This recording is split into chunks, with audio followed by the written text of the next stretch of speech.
Hello, I'm John Quelch from Harvard Business School, and I'm here today with my colleague Gail McGovern.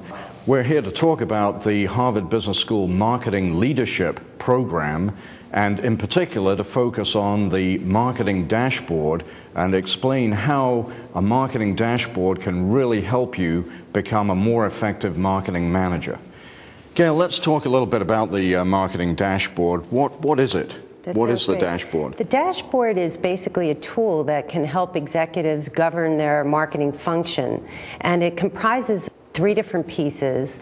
The first are the business drivers. These drivers are leading indicators, and they tell the executive whether or not their revenue stream is going to grow commensurate with these indicators.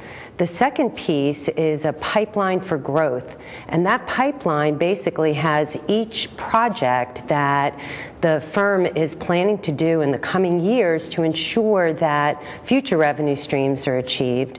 And the final piece of the dashboard includes a talent review so that the senior leadership can ensure that they have the skill sets required for the marketing organization to achieve the pipeline and to achieve the business indicators.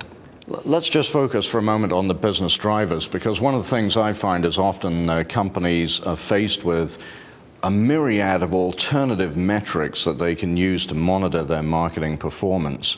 And often it's difficult to get a marketing person to really figure out what the 2 or 3 key metrics are that they really need to monitor to understand what drives their businesses. Is that your experience? That is my experience, and in fact the operative words are 2 or 3 key indicators. What's really challenging is a lot of firms measure a lot of things, and they want to ensure that these indicators are leading indicators, that they directly relate to the profitability of the firm, and that they're not something that is just informational, that they're actually actionable, and that the organization can then, in effect, make sure that they take action to move the needle on those indicators. I think the credibility of the marketing function is really enhanced if other parts of the organization, the CEO and the chief financial officer, see that the marketing folks have been able to narrow down the range of metrics that they want to present and want to monitor and share with the rest of the organization to 2 or 3 or 4 that really do credibly drive the business. Absolutely. I think that as marketers, we do fall in love with a whole host of measures that measure various elements of customer satisfaction, and firms need to make sure that marketing actions are actually impacting the bottom line in a positive way.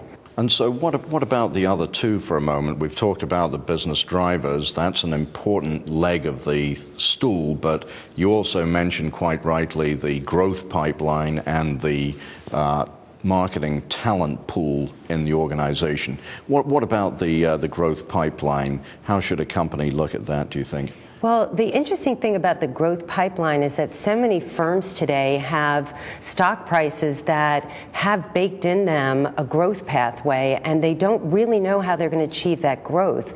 And the growth pipeline gives them the discipline to look at each and every future project, assess whether or not the expected value of those projects will get them to the point where they're going to actually make the numbers that they're telling the street. So this is a disciplined way that the marketing organization can make sure that indeed they are providing the growth engine and the top line growth that firms have already in their stock price. The talent pool piece is also an interesting element, because in this day and age you can outsource any marketing talent that you may not have within the firm. Yeah. In the course of the program, we're going to be sharing with you some case examples. One of them focuses on Harrah's, the very successful casino chain.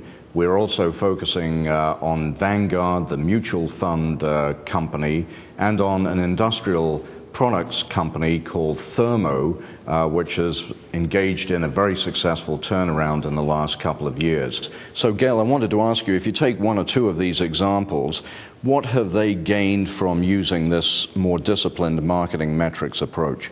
Well, first of all, the thing that these three firms have in common is that they're all very customer-centric, and they've discovered leading indicators that truly measure how satisfied their customers are, how sticky they are, and whether or not they're going to defect or stay. And that, in turn, is a great indicator for the revenue streams of the future. And the other thing about these three firms is that leadership is really driving these metrics. So in each case, the CEO of these companies are the people that are looking at these metrics and ensuring that they're driven throughout the entire organization. So I think that we'd like to welcome you to the Marketing Leadership Program. That gives you a little bit of a preview as to what you have in store as you explore the rest of the material that we've developed for you. Thanks for giving us an opportunity to share it with you.